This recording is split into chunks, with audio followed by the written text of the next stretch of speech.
Before I get into the review though, quick disclaimer, I purchased this game myself. I didn't get it gifted, or the company didn't gift me it or anything like that. So everything is my raw opinion here, and no external factors are swaying my opinion about this DLC. The Humble Planet has actually exceeded my expectations. I didn't really have any to go in with, to be fair. When I found out there was a new planet coming, I didn't really know what to expect. I have been streaming this and I've done a couple of little guides on it so far, and my initial opinion is I'm at the tray stage, getting there now. I'm nearly about to get trays. I'm playing it on default settings. I haven't altered any of the settings or anything like that. I'm really getting the raw version of this. It's absolutely beautiful. I can't wait until trays actually start growing here to get the full immersive environment. Now, the one thing that has surprised me, how much the environment actually changes on Humble Planet to what the standard planet is. It's really weird, and it's cool, don't get me wrong, like, I'm not complaining. Now, this is actually where I landed in this biome. I'm not sure if everybody's landing in the same biome on this world or not, or if you're getting dropped somewhere else. Now, we were convinced on stream that the water is going to get up to this height here where the corals are, but it clearly isn't at this point, because the water has actually leveled off quite low, which is a bit unexpected. I expected it to get deeper than this, unless something drastically changes after this review. What you do see though is all these flowers or corals or whatever it is start growing on all of these dead coral reefs, I want to call them.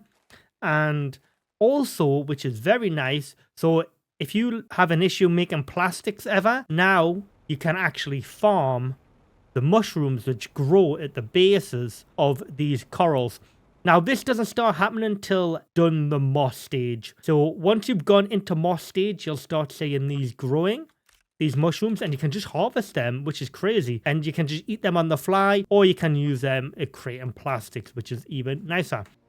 Now, I was talking about the water before. The water looks great on this. Like, obviously, it's the same kind of physics as on the standard planet, but it feels like you get a nice balance of aesthetics with this, as you get little waterfalls. Pretty early game, actually. When the first ice starts melting, you actually start getting your first little waterfalls like this. But you also get nice little rivers which flow throughout the map, like this one here.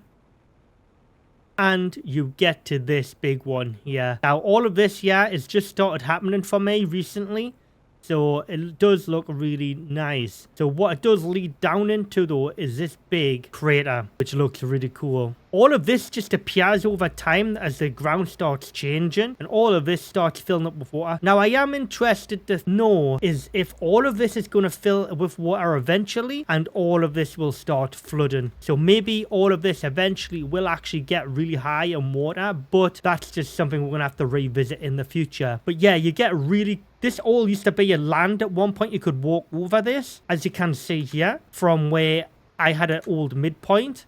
This structure here, as you can see, it's now just floating. That's how high the land used to be. Oh, none of this used to be here. But look at this. It's absolutely tremendous.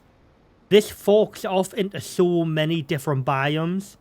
Like, this here is just amazing. So this leads off into so many different biomes, and this is where you can start farming a lot more osmium as well. This will look great if you built a base underground here. You can also get zeolite here as well, but I'll touch more on that in a moment. That takes you into one biome. This takes you into another one. That looks like something out of Lord of the Rings, that. So if you just head down here, this is amazing. There's one thing though, which is really kind of weird to me. I haven't found a golden chest yet. Now, this land is still changing. It's still moving. As you can see, this is all filling up with water as well. I'm actually right under my base at this point. So you have a huge subterranean level underground. So you don't just explore the overworld now. It's the underworld you explore. I am still convinced though that the water is going to get very high. So this is one of the major things that surprised me. On stream, I saw a big lump of zeolite in the ground. Now, that's where it used to be here. So there's a big chunk of zeolite just there. And I was like, to chat, oh, wow, I wonder, like, if you can mine that in the future. Well, obviously you can't mine this, you know what I mean? That's an awful lot of zeolite, let's be honest. Like I said, though, the ground has shifted so much in this DLC. It grows and it just transforms and mutates. This rocket used to be in the floor at one point. Look at this now. It's just another cave. It's like a huge chasm. And this is where you get zeolite. This is where you can mine it. And this brings you out on the opposite side of where the tree is over there, which I've just been showing you guys. Yeah, you do get loads of zeolite in here, plus osmium as well. This does look absolutely amazing inside of this cave though. But it's not even a cave. It's like a big subterranean new world right under my current base. And this is the lava biome. Now, I'm actually in the belly of the beast here. You've got to come underground, and this is what you get greeted with. Now, it doesn't always look like this. Before the water's here, you have all of that lava down below. You can't get across. Now, you have all these waterfalls of all the different colors. You've got all the lava pouring down. It looks absolutely awesome. Now, this has changed a lot even since the last time I was here. Yeah, you can actually walk across now, which you couldn't do before, which is absolutely awesome. It really feels like the devs have really gone that extra mile for this DLC in regards to aesthetics and the ambience in the biomes. It just feels a lot more immersive in this DLC compared to the base game. Also in the Humble Planet DLC, you'll get some new items as well called the Ore Crusher. Now this Ore Crusher is definitely a must-have due to the nature of it. Now it's a few variants of this. This is the tier 3 variant. Now what this does is crushes up the new ore types which get added in the game. That is dolomite, bauxite and uranite. Now, there is this one here. I'm not quite sure what this one is yet. I don't think it's a super alloy. These are the new ore types, and they will give you, for example, dolomite, you have a chance of getting cobalt. Bauxite, you have a chance of getting aluminium. And uranite, you get uranium, iridium, super alloy. Once you've put the items in here, they will get transferred in here, crushed up, and this is the output.